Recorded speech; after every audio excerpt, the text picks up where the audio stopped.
రేవంత్ సర్కార్ హయాంలో తెలంగాణ రాష్ట్ర వ్యాప్తంగా పోలీసులకు రావాల్సినటువంటి బకాయిలు పేరుకునేబోతున్నాయి. ఒకవైపు టీఏ, మరొక వైపు డీఏ, ఇతరత్రా అలవెన్సులు లేకుండా అల్లాడుతున్నటువంటి పరిస్థితి.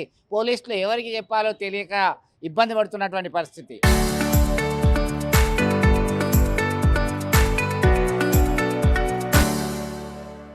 తాజాగా రాష్ట్ర ఉప ముఖ్యమంత్రి, ఆర్థిక శాఖ మంత్రి అయినటువంటి బట్టి విక్రమార్కకి పోలీస్ అసోసియేషన్ తరపున ఒక వినతి పత్రం ఇవ్వడం జరిగింది. పోలీసులకి ఒక్కొక్కరికి 5 నుంచి 6 లక్షల రూపాయలు రావాలి. ఒక ఉమ్మడి కరీంనగర్ జిల్లాకు సంబంధించి చూసినట్టయితే 3,000 మంది పోలీసులకి రావాల్సినటువంటి బకాయిలే ఒక కోటి 1,50,000 కోట్ల రూపాయలు, అంటే దాదాపు 150 కోట్ల రూపాయలు ఇక్కడ రావాల్సినటువంటి పరిస్థితి. అంటే ఓవరాల్గా రాష్ట్ర వ్యాప్తంగా, తెలంగాణ రాష్ట్ర వ్యాప్తంగా 33 జిల్లాలకు సంబంధించినటువంటి పోలీసులకు సంబంధించినటువంటి బకాయిలు పేర్కొని పోతున్నాయి.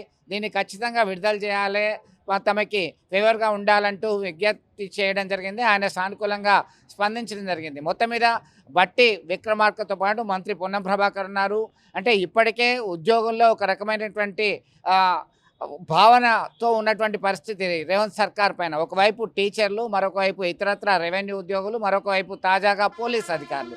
ముఖ్యంగా పోలీసులు, ఇతరత్ర ఉద్యోగ సంఘాలందరూ కూడా మీడియా ముందుకు వస్తున్నాయి. వారి వారి యాక్టివిటీకి చేయడానికి సిద్ధం చేస్తున్నటువంటి పరిస్థితి. కానీ ఇది డిసిప్లినరీ యూనిఫామ్ కోడ్ ఉన్నటువంటి జాబ్ కాబట్టి వాళ్ళంతా కూడా ఒక ఖచ్చితంగా మాకు రావాల్సినటువంటి బకాయిలంతా కూడా ఇవ్వండి, మాకు ఇస్తేనే మేము ఇతరత్ర ప్రయోజనాలు పొందే అవకాశం ఉంది, మా డబ్బులు మాకు ఇవ్వడానికి ఇంత జాప్యం ఎందుకు అనేటువంటి విధంగా విజ్ఞప్తి చేయడం జరిగింది. ఇలాంటి పరిస్థితి త్వరలోనే సాల్వ్ చేయాలని కోరుతున్నటువంటి పరిస్థితి గమనించవచ్చు. వీడియో జర్నలిస్ట్ సుమంత్తో కలిసి చంద్రశేఖర్, ఆర్టీవీ, కరీంనగర్ నుండి.